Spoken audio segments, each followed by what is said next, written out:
All right, we're going to go for round two. We're going to go for a mulligan on this one. And see if we can get this live going here.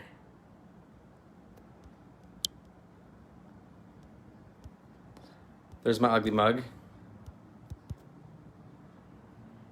We'll go ahead and switch that back around.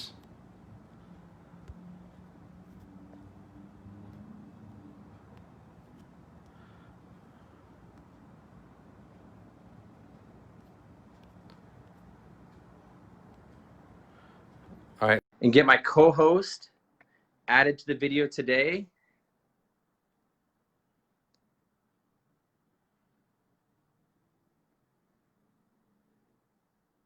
And we'll go ahead and get started. She's at one of our newest flips, and so I think her connection is terrible.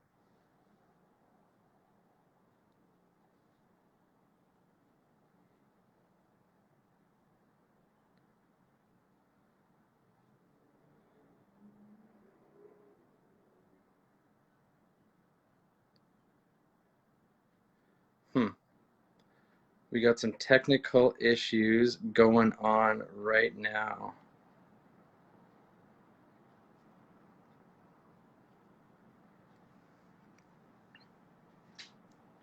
There we go. Success. That was the craziest, longest delay, but we got it. Thank you for joining me today, Amy. I'm super excited to do round two. Yeah, me too. Awesome.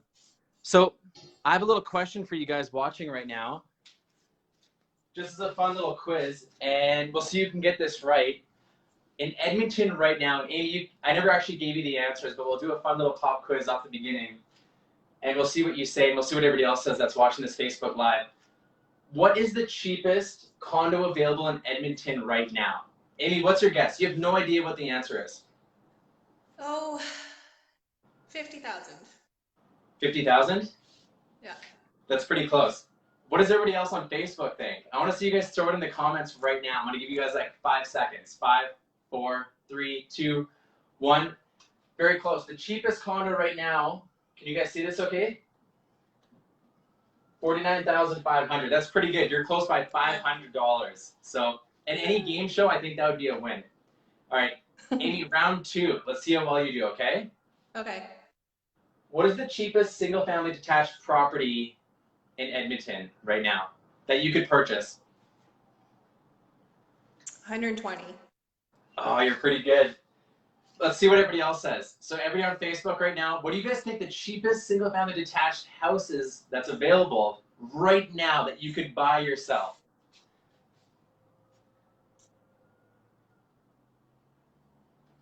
For $114,000. That's pretty good, hey? Yeah. If you were to move that same house that was built, I think that one was built in 1914. If you were to move it into Vancouver, that house would probably be worth $1.2 million, as funny as that is. So if you guys are looking for a cheap single-family detached property or condo, boom, there you go. Amy, what are we talking about today? Analyzing properties. So for those of you guys that didn't tune in last time, we had extreme success in our last Facebook Live. I think we ended up hitting like 16 or 1,700 views in just under a week. I think that's our record. So we wanted to go ahead and do round two, and we want to talk about how to find great deals and how to analyze them. Amy, if you guys haven't met Amy before, Amy is one of the top fix and flippers in the Edmonton area. She's experienced all types of great successes, small failures, and has learned from it and has tons of experience. So she's going to bring her experience. So thank you, Amy. I think this is your second time ever doing Facebook Live too. Is that right? Yeah, that's right. Let's do awesome again. Yeah. Yeah. Right. You killed it the first time. And for this time, guys, anybody that's watching, I wanna get a little more participation too. So we're gonna be asking you guys questions. I want you guys to throw it in the comments because there's gonna be a lot of investors that are watching this video that can also help out as well. So Amy, let's get started here. So we're gonna talk about how to find a great real estate deal. So for you as a fix and flipper, where do you start? How do you know where to start or to find a good real estate deal? First thing is you pick an area or areas and know them, like know the pricing, know the properties like the back of your hand. That's that's starting point number one. You need to know the pricing and you need to know the area. Okay. So question for you. We're going to have a lot of people joining us today that have never done a fix and flip before. Is there any advice you might give them if they don't already know the areas? If they're just starting out, is there anything that you might suggest?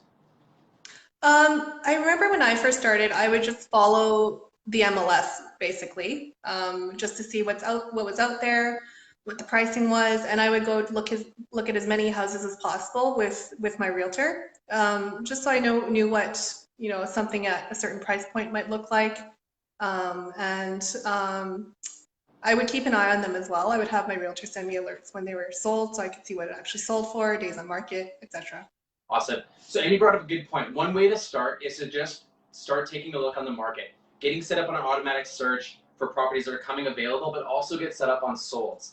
So when we're looking for fix and flip properties, what we typically end up doing is we end up seeing what the price is that the seller's asking, whether it's on or off market, and we're looking at the potential of what that property could be, so we go ahead and analyze the solds. So Amy, I've sent you tons of solds in our experience in working together. Is there anything like with the solds that you recommend with new investors?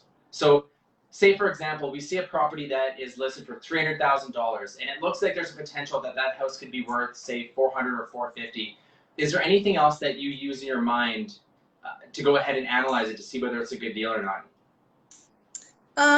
For sure. So little things, well, not little things, but things like being on a major road, being on a bus route, being across from a school, kind of all these little other factors that go into a location and things that buyers might look for. Definitely. So, okay, so the property could look great at a first glance, but then you look into the location and that could completely change its ability to sell at that higher price. Is that right? Correct, yeah. What are the biggest detractors that you've seen or that you know of when it comes to looking for a great deal?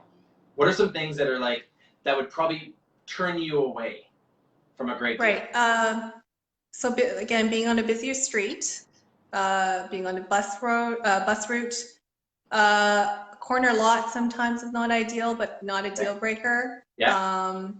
And like I said, schools, some people like being close to schools and some people don't. Okay. But definitely the busy streets and the bus routes are most definitely not ideal for most buyers. Okay, sounds good. What are attractors? What are some things that you want to be buy? What are some positive pieces of infrastructure that might help your property's value? What are some things that you might be looking for that are big bonuses? Okay, so the flip side of that, so not being right in front of a school, but being walking distance to a school is really great. Being close to amenities, again, walking distance, not right next to a grocery store, but being walking distance to a grocery store. Being close to transit, but not too close to transit. So basically all the negatives are also positives as long as they're close, but not too close. Okay, so there's a proximity, because obviously it's gonna be more of a transient community if you're right next, like it's good to be, say, close to a hospital, but maybe not right across the street from a hospital. Same thing with schools, because you'll have school buses that often frequent right in front of your place, which obviously is going to make it a little bit busier and a little bit more hectic. So there's a lot of these little things where it's not too close. It's kind of like the same thing with an LRT stop. I know that we don't want to be right next to an LRT stop or an LRT line because that can actually decrease our value. But if we're between 400 and 1500 meters from a stop, that can actually boost our value. So instead of it being a negative, it can actually be a positive just based off of simple proximity. Yes, definitely.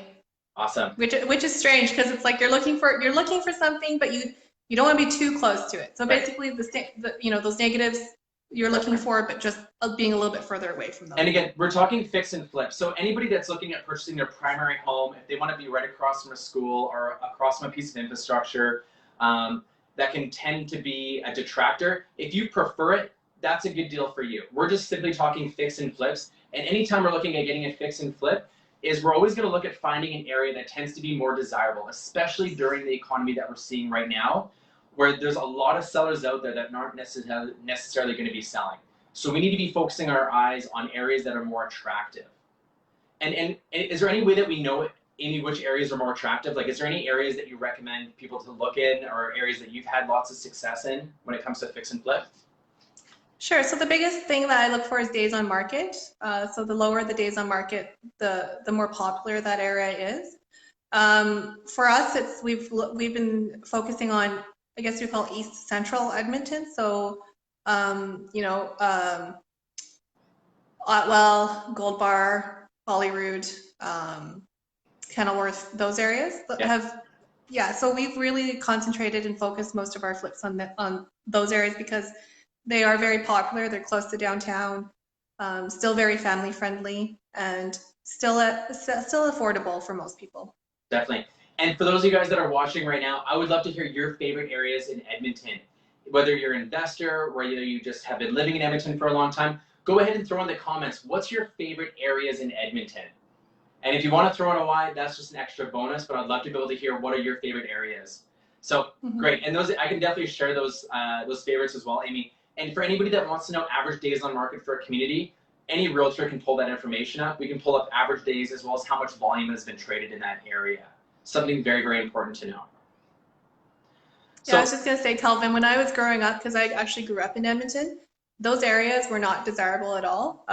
It was actually kind of the, not the outskirts, but the like Riverbend and West End were really super desirable. But as downtown Edmonton has revitalized, the communities around the core have gained popularity, and it's just really taken off in those areas. Okay, so first thing we're looking at is the areas that have higher, greater desirability. Now within those areas, we're making sure that we don't have a series of detractors because we know that a potential buyer will have more objections on those properties. Now, when we go a little bit closer, now we checked out the good community, we found a good area, it's in a quiet cul-de-sac, it's not right in front of any kind of negative piece of infrastructure. Now we're going to talk about the actual property. So we're flipping these properties. Properties come in all shapes and sizes, all different conditions. What do you recommend when it comes to the actual property? Because this is kind of the third layer of doing a quick analyzation on a property. What do you find, what kind of properties tend to see the most success with a fix and flip? Yeah, so in the same way that we try to appeal to as many potential buyers as possible for location, again, we try to appeal to as many potential buyers as possible for the property itself. So most cases that's having 3 bedrooms up, a 1 bedroom down, and then a bathroom on each floor. Size-wise, we're shooting for anything over 1,000 square feet. And a nice big yard, preferably a double garage, but a single garage is okay too, but no garage is definitely a little bit tougher to sell. So those are the main criteria. Definitely, and I can second that as well. Because I set up a lot of buyers when it comes to setting up automatic searches for properties, and I have to say the most common is 1,000 square feet or more, 3 bedrooms up, double garage. So this is what buyers are looking for. As a fix and flipper, you want to make sure that you're delivering that. If you're having a property that's 800 square feet, you know you're going to have more objections, or that property won't even end up on half the buyers' searches that are looking for that area. So you can have the great location because it has lower days on market. You can have a great proximity within the neighborhood. That's very positive, but the house itself isn't attractive to the demographic that'd be looking in that area, whether it's young professionals, young families, seniors. You're going to put yourself in a rough position, and what's going to end up increasing? Your days on market and your holding costs. That's if you can even sell. There's lots of fix and flippers that don't do the research first, get into it, and they're stuck with the property because nobody wants to buy it and all the neighbors are selling. So great points, Amy. Is there, when it comes, let's actually break down the numbers a little bit because I love where we're going with this. So what kind of costs do we use to find out whether it's a good deal or not? So like you said, you talked about looking over the solds, right? Yeah. So let's dive into it. Let's use a basic example. Let's use a standard example. So Calvin, I kind of go backwards. So I start with the ARV. So in my neighborhood, let's say the ARV is $500,000. Amy, what does ARV mean? After repair value. Okay. So after you renovate it. So this is the completed version. Okay. So we start with ARV. Yeah. Then what? And then I do renovation costs. Okay. So what are some tips for people that aren't familiar with what renovation costs are? They don't know how much flooring is, paint, furnace. What do you recommend for them if they're just getting into it? Quotes. Just get a whole bunch of quotes, yeah. How many quotes do you think we should get? Minimum 2. Minimum 2? Okay. 3 if you have time, but Okay. 2 to 3. And if anybody out there that's watching is in the middle of doing a project, is wanting to do fix and flips, if you guys need these contacts, those that do HVAC, electrician, plumbing, whatever it is, just go ahead and shoot us a message, myself or Amy or both of us, and we can always give you guys some good qualified contractors that can help you guys out as well. It's hard to find great people, and I have no problem sharing my great people because they do great work, and that's going to help you guys out when it comes to doing any renovations. We have renovation costs, and we want to get quotes. Yes, because one quote could be way out to lunch, and the other one could be so cheap that maybe the work itself isn't great. So it's never going with the cheapest or the most expensive. It's going with whoever you trust the most, and maybe always check the references as well. All right.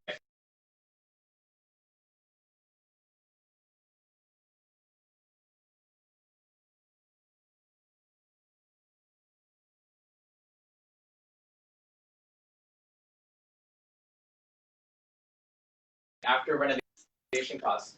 Renovation costs, holding costs. Okay, we have holding costs. So what are holding costs exactly? It's everything that costs per month while you own the property. So your mortgage, your taxes, your insurance. Mortgage, taxes, insurance, things like utilities. Utilities, yeah. What about if you borrow? And utilities cost more. Utilities cost more than you think. When I first started, I under budgeted. Yeah, but Yes. now I know better. Yeah. And if everyone's doing all the work in the property, they're using the electricity of the property, so they're going to be drawing energy in. So, and if your rentals during the wintertime, boom, your gas bill might be a little bit higher too.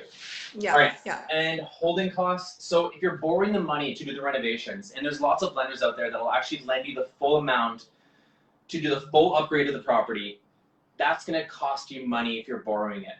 So understanding any kind of loans that you're taking to get the job done. Would you agree?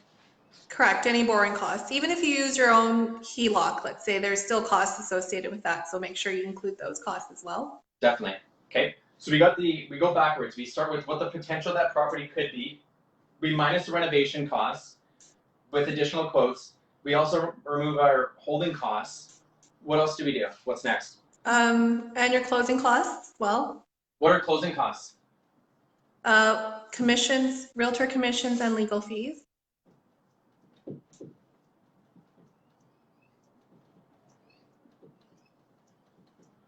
Okay. And then what's the last one that we do? So we take all that. Yeah. And what do we do? Then you see what the total is. Okay. And then you determine what you want your profit to be. So Okay. if I want to profit 30, let's say $30,000 on a flip, then Okay. I take that off. Okay.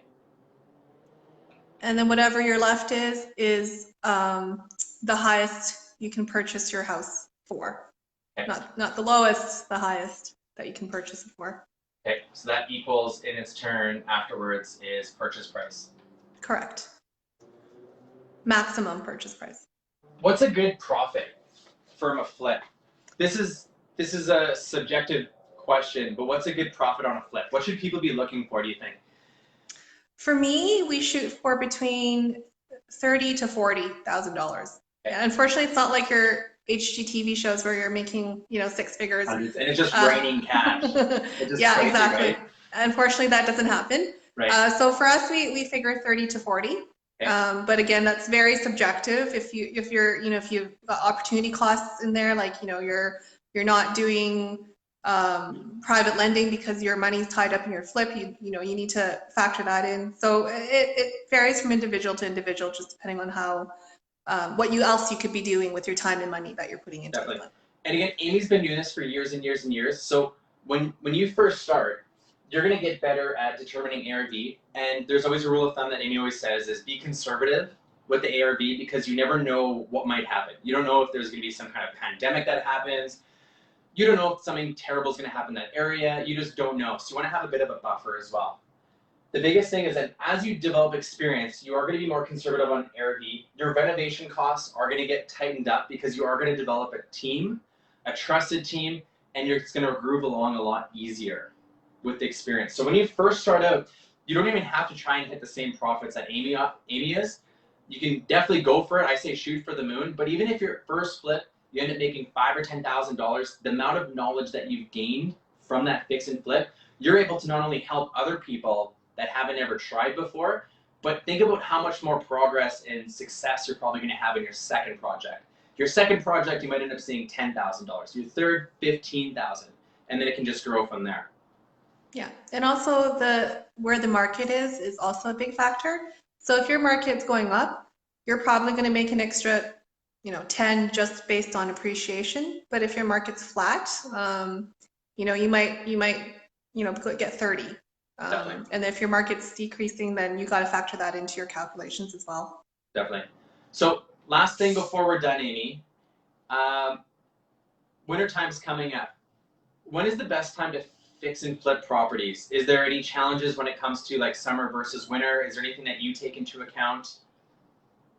Yeah, so it's all about market, about selling afterwards. So for us, we never purchase in September, October, because it takes usually 3 months to flip the property. So by the time you're finished, you're in the middle of January, the middle of February. So we always aim for having something on the spring market is ideal, but definitely do not ever have anything from do not try to sell anything from I would say December to February. That's kind of no man's land in terms of flipping houses. Yeah. Gotcha.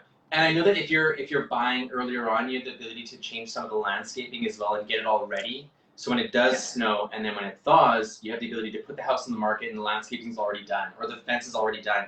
Because we know we have to wait till the ground unthaws to be able to do things like fences, decks, that kind of stuff. So getting it done prior to winter and having a winter project, and then making sure you plan out how long is it going to take for those renovations to get complete. So you can start to plan out a shorter holding period and then a day on which day you're going to be planning to execute your property on the market. So. Yes.